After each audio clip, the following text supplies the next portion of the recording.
Good morning everyone. आपण environmental management पाहत आहोत. एन्व्हायरमेंटल मॅनेजमेंटमध्ये आपण पाहिलं होतं की कशा पद्धतीने आपण क्लायमॅटिक चेंजेस होताना, वेदर चेंजेस होताना दिसतात आणि what is mean by climate and weather हे देखील आपण मागच्या क्लासमध्ये डिस्कस केलेलं आहे. सो आपण जसं सांगितल्याप्रमाणे काय सांगितलं की क्लायमॅट आणि वेदर हे जे दोन टर्म्स आहेत, क्लायमेट आणि वेदर ज्या आहेत, क्लायमेट आहे अँड वेदर आहे, या दोन टर्म्स ज्या आहेत एकमेकांशी रिलेटिव्स आहेत, रिलेट्स करतात. याचं कारण काय आहे तर वेदर जो आहे तो फ्लक्च्युएट करत असतो, कंटिन्युअसली चेंज होतो, पण क्लायमेट जो आहे तो कंटिन्युअसली चेंज होत नाही. म्हणून आपल्याला या दोघांचं जे रिलेशन आणि क्लायमेट जो क्रिएट होतो फॉर लाँग टाईम पर्पजसाठी तो कोणाच्या बेसवर होतो, या वेदर कंडिशन्सच्या बेसवरतीच तो क्रिएट होत असतो.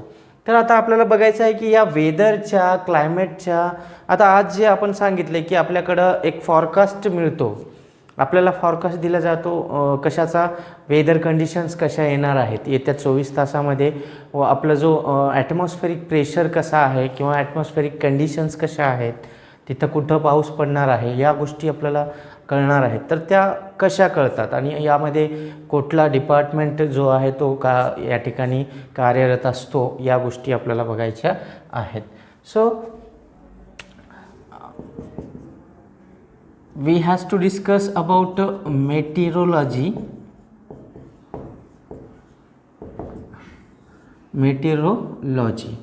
Meteorology is a branch of science in which the study of natural calamities, we can say natural things which are occur in a very ॲटमॉस्फेअर in अ ॲटमॉस्फेअर, किंवा आपण म्हणू study of inter relationships between variety of components of the air म्हटल्यानंतर आपण ॲटमॉस्फेअरचा part घेतो. Natural cyclone असेल किंवा geological movements असतील, earthquake वगैरे, वोल्कॅनिक ॲक्टिव्हिटीज असतात, या सगळ्या गोष्टींची जी स्टडी केली जाते या डिपार्टमेंटला मेटेरोलॉजी असं म्हटलं जातं. याच्यामध्ये inter relationship between variety of components in air, cyclone, geological movements असतील, या सगळ्या, तर त्यामध्ये हे सगळ्या कुठं घडत आहेत तर अर्थच्या. तर या स्टडीला आपण म्हणतो मेटेरोलॉजी. स्टडी ऑफ कशी करणार मग, याला डिफाईन कसं करायचं मग, study of meteorology is the study of inter relationship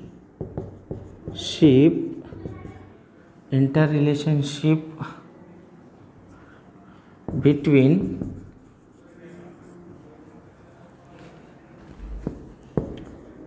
variety of components in air,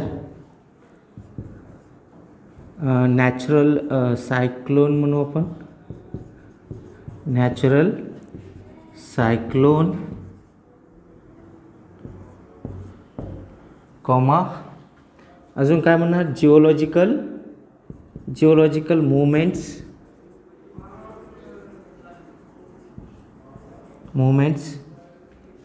ब्रॅकेटमध्ये लिहिणार आपण. काय काय असतात जिओलॉजिकल मुवमेंट्स, त्यामध्ये असतो अर्थक्वेक आणि वोल्कॅनिक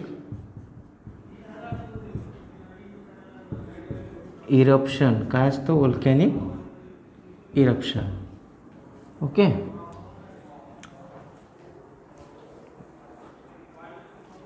ऑफ अर्थ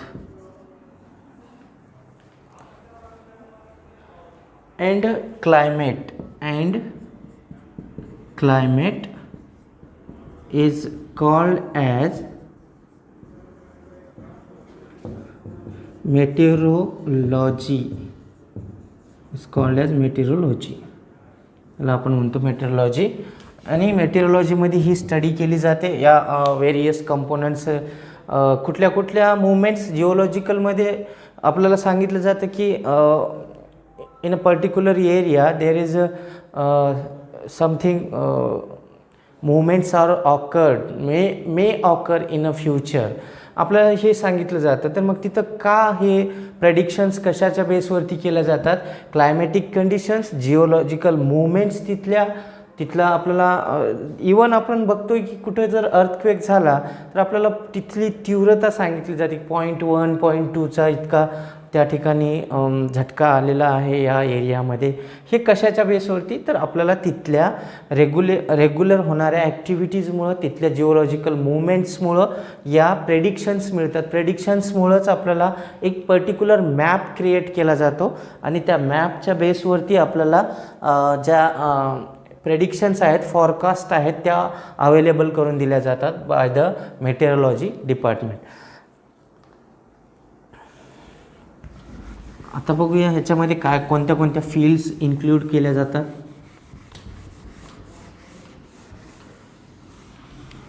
इट इन्क्लूड्स, म्हणू आपण, it includes study of storms, clouds, we can say rainfall, thunder, lightning, etc. These all things comes under the study of meteorology. या सगळ्या गोष्टींची स्टडी केली जाते. ॲटमॉस्फिअरमध्ये या सगळ्या रेनफॉल, स्ट्रोम्स असतील, थंडर स्टोम असेल किंवा लाईटनिंग असतील किंवा क्लाउड्स असतील, या सगळ्यांची स्टडी यामध्ये इन्क्लूड केलेली आहे. कुठं? मेटेरोलॉजी डिपार्टमेंटमध्ये. आता आपल्या इंडियामध्ये हा मेटेरोलॉजी डिपार्टमेंट आहे कुठं आणि कधी इस्टॅब्लिश झाला हे आपल्याला माहिती असणं गरजेचं असतं. मग आपल्याला हे जे प्रेडिक्शन्स मिळतात, आता मान्सून सीझन आहे तर मान्सूनबद्दल आपल्याला ज्या प्रेडिक्शन्स मिळतात, मॅप मिळतो आहे, तो कुठून मिळतो आहे? आपल्याकडं मेटेरोलॉजी डिपार्टमेंट जो आहे इंडियामध्ये, it was founded by British government. जे आपल्याकडं जे इंग्रज होते, अगोदर ब्रिटिश सत्ता होती, त्या काळामध्ये ह्या मेटेरोलॉजी डिपार्टमेंटचं इस्टॅब्लिशमेंट करण्यात आलेलं आहे in 1875. In India, we can say in India, first meteorological department is founded by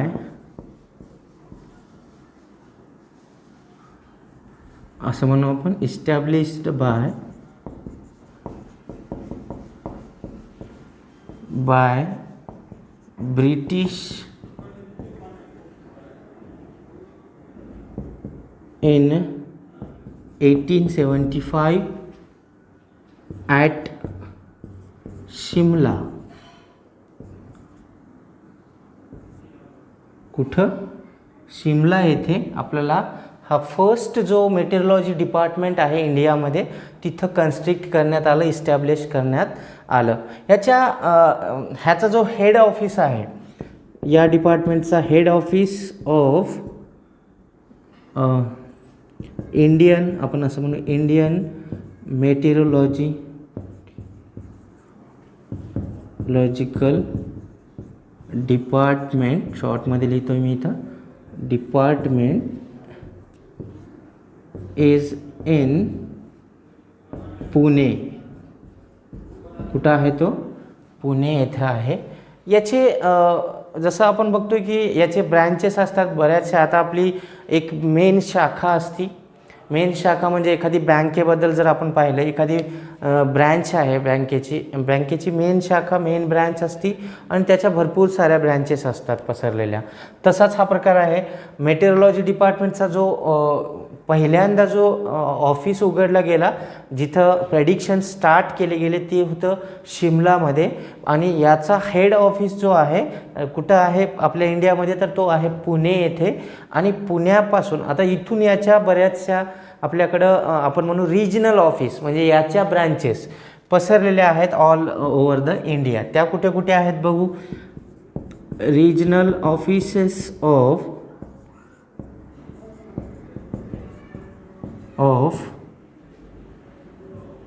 these departments are at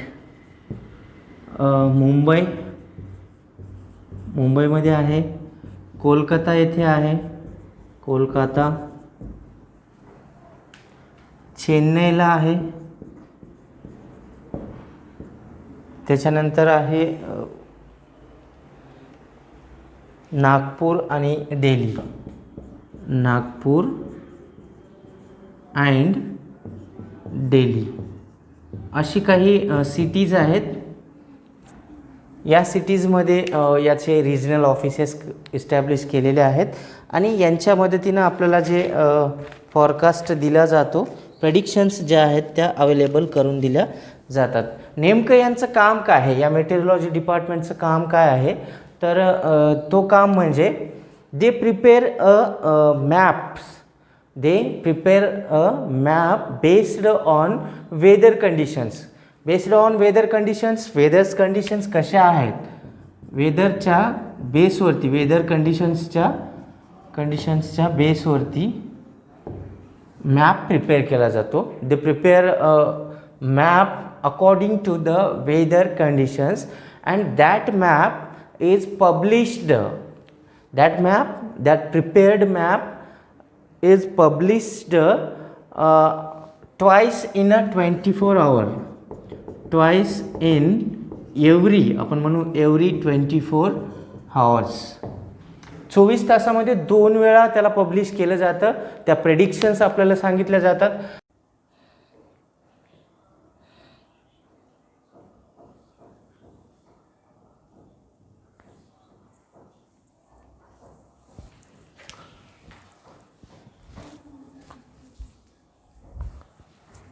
तर जसं की आपण सांगितलेलं आहे की जो मॅप प्रिपेअर केला जातो तो दिवसातून 24 तासामध्ये, म्हणजे एका दिवसातून 2 वेळा इन 24 आवर देर इज ट्वाइसली, म्हणजे रिपीटेड जो आहे तो मॅप म्हणजेच प्रेडिक्शन आपल्याला कळवलं जातं with the help of television और रेडिओ, न्यूज थ्रू आपल्याला तो मॅप दिला जातो.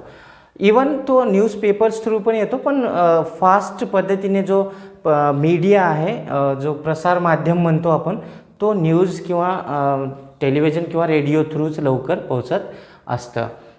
त्याच्यामध्ये 24 तासाचा अर्थ आहे, सकाळी जर समजा तुम्हाला 8च्या बातम्यामध्ये सांगितलेलं आहे प्रेडिक्शन्स, त्या वेगवेगळ्या भाषेमध्ये वेगवेगळ्या चॅनलवरती वेगवेगळ्या टाईमला बातम्या दिल्यानंतर त्याचं परत प्रेडिक्शन्स दिलं जातं की सायक्लोन येणार आहे, सुनामी येणार आहे. About these all predictions are given to all general peoples by the meteorology department. तर हा आहे यांचा महत्त्वाचा फंक्शन, म्हणजे या डिपार्टमेंटचं कार्य जो आहे तो हा आहे की प्रेडिक्शन दिलं जातं. याच्यानंतर आपल्याकडं मान्सून मॉडेल आहे available.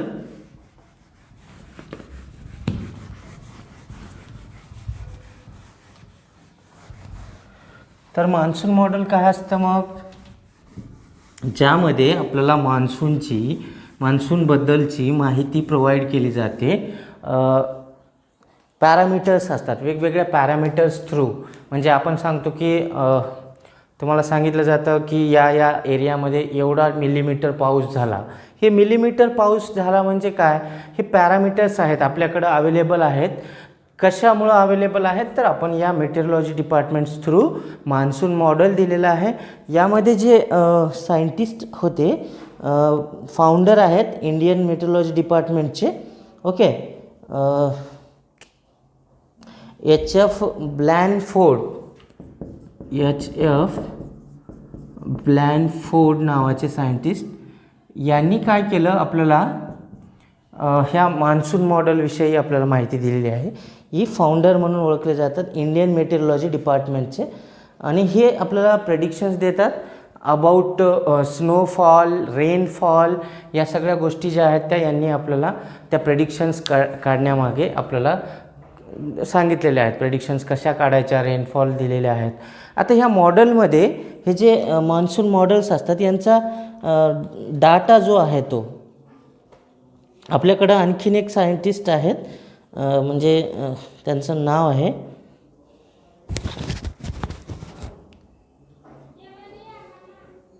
I think doctor Vasantrao Gowariker असं काहीतरी नाव आहे त्यांचं, I think. In 1990 monsoon model based upon it world wide. म्हणजे त्यांनी काय केलेलं आहे की क्लायमॅटिक पॅरामीटर्स जे आहेत त्या डेव्हलप केल्या. क्लायमॅटिक पॅरामीटर्स त्या बेस्ड होत्या मान्सून मॉडेल्सवरती, आणि अशा वेगवेगळ्या पॅरामीटर्सच्या मॉडेल्स आपल्याकडं आहेत. त्यामध्ये पहिला मॉडेल जो आहे मॅथमॅटिकल मॉडेल दिला जातो. फर्स्ट मॉडेल्स ऑफ मान्सून म्हणू, मान्सून. ह्याच्यामध्ये फर्स्ट मॉडेल जो आहे तो, फर्स्ट मॉडेल कोणता दिला आहे मग, mathematical model. First mathematical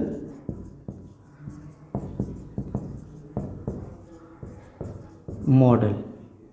mathematical model म्हणजे काय, प्रेडिक्शन्स ज्या असतात म्हणजे अबाउट फॉरकास्ट जे आहे ते आपल्याला मॅथमॅटिकली दिलं जातो. त्याच्यामध्ये मॅथमॅटिकल प्रेडिक्शन्स असतात. त्याच्यामध्ये forecast made by the help of mathematical, काय म्हणू आपण, मॅथमॅटिकल काय म्हणता येईल, मॉडेल्स, मॉडेल. ओके. त्याच्यामध्ये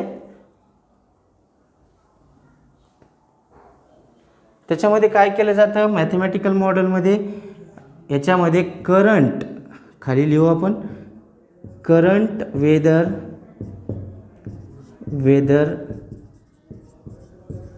रिलेटेड इन्फॉर्मेशन दिली जाते. जे चालू आहे, ओके, चालू असणारी वेदर कंडिशन्स कशा आहेत याच्यामध्ये वेदरच्या, ओके, वेदरचं ऑब्झर्वेशन, म्हणजे वेदर आणि क्लायमेट टर्म्स वेगळे आहेत आपल्याला माहिती आहे. तर वेदर, करंट वेदर कंडिशन्सच्या इन्फॉर्मेशन, त्याचा फॉरकास्ट आपल्याला प्रोव्हाइड केला जातो बाय मॅथमॅटिकल मॉडेल. याच्यानंतर दुसऱ्या टाईपचं मॉडेल आहे होलिस्टिक टाईपचं. होलिस्टिकचा अर्थ होतो, सेकंड मॉडेल आहे होलिस्टिक मॉडेल. आता हा जो प्रेडिक्शन आहे, हा जो मॉडेल आहे, याच्यामध्ये काय केलं जातं, प्रिव्हियसली अवेलेबल मॉडेल्स ज्या असतील आपल्याकडं, सपोज करा मॅथमॅटिकल मॉडेल आहे, त्याच्या बेसवरती बनवलेला मॉडेल म्हणजे होलिस्टिक मॉडेल. आणि त्याच्यामध्ये प्रेडिक्शन्स ज्या दिल्या जातात, in this model predictions are based on, आपण म्हणू इथं, in this model predictions are based on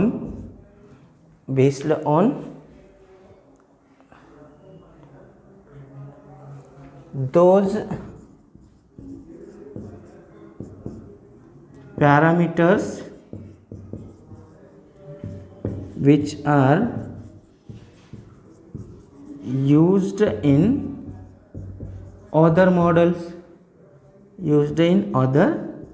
models.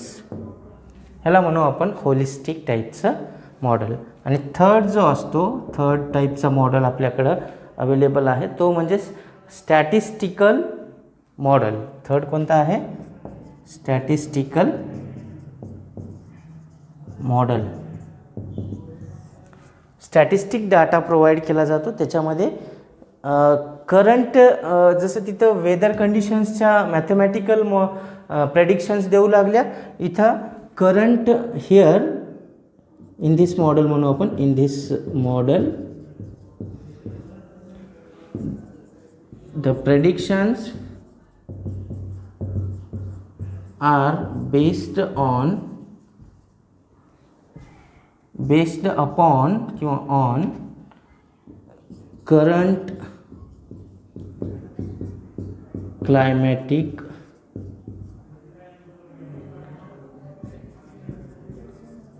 Conditions. हे आहे आपला 3 प्रकारचे model. So this is about meteorology department and monsoon model. नाव याच्यानंतर आपल्याला जो पुढचा पार्ट आहे सॉलिड वेस्ट मॅनेजमेंट, तर ते आपण पुढच्या क्लासमध्ये पाहूया. ओके, धन्यवाद.